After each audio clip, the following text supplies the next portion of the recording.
Tracking, alerting, protecting. This is WKYT News. We're coming up on 12:30. Good afternoon. The news continues on WKYT. A Southern Kentucky couple is in jail accused of taking a child they didn't have custody of. Police in Laurel County made the discovery when someone spotted the 1-year-old running around outside a Corbin apartment alone. WKYT's Phil Pendleton talked to the couple about the allegations against them. And that is our top story here at 12:30. Phil? Mitzi Hensley tells me from jail that she and her husband Egbert were simply in town for her father's funeral, but police say they were arrested mainly because they should not have had the child that was with them. They say that they never had custody of that small child. Mitzi and her husband Egbert are charged with custodial interference. Police were called to the apartment in Corbin they were staying at Tuesday because neighbors called when a small child was seen running loose in the parking lot. When deputies arrived, the child had already gone back into the apartment.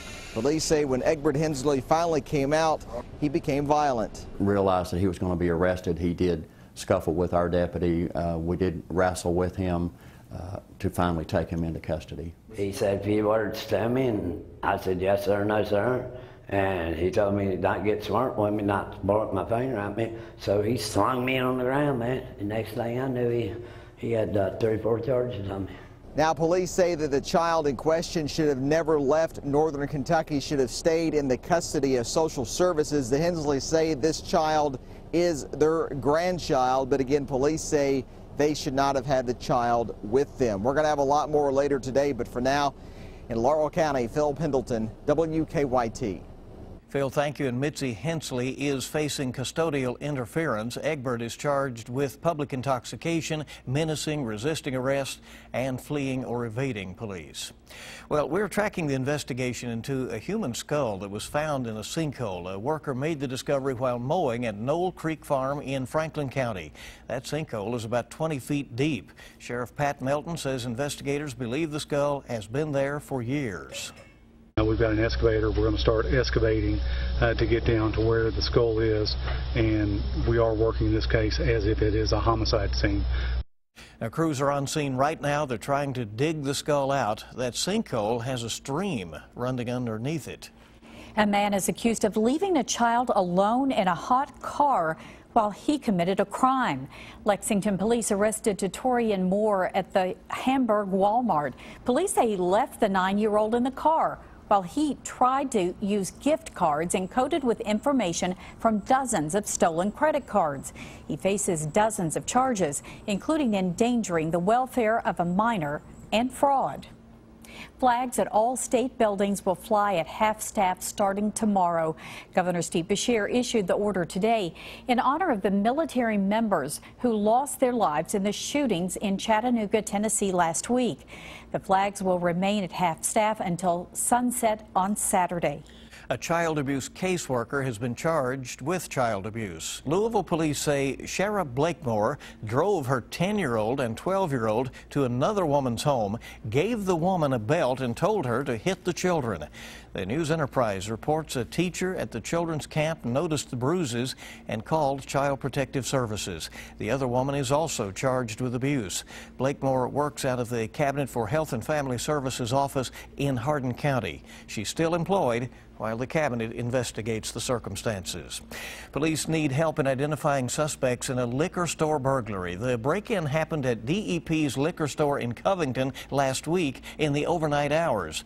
If you have any information about the suspects or the car seen in those pictures, you're asked to contact police.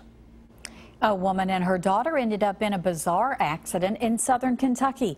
The Bell County Sheriff says a 100-pound bear came out of the woods and hit the pair's car on Highway 119 in Bell County Monday afternoon. Neither the driver nor her daughter suffered injuries in the crash. The bear ran away after the crash. Well, it's help from one county to another. The Franklin County Judge Executive has teamed up with the fire department to collect supplies for flood victims in Johnson County. Fiscal court employees saw the devastation and decided they wanted to help.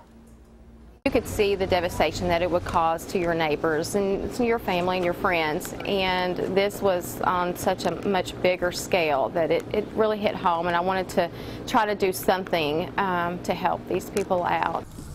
Now, drop-off locations include the Industrial Park Fire Station, Evergreen Road, and the Fiscal Court on West Main Street. Well, there's a new use for a diabetes drug. And you remember the problems with the flu shot last year. Well, now there is a universal flu vaccine that's in the works. Ebony Williams has details in this Better Living report. New research finds it may be possible to create a universal flu vaccine.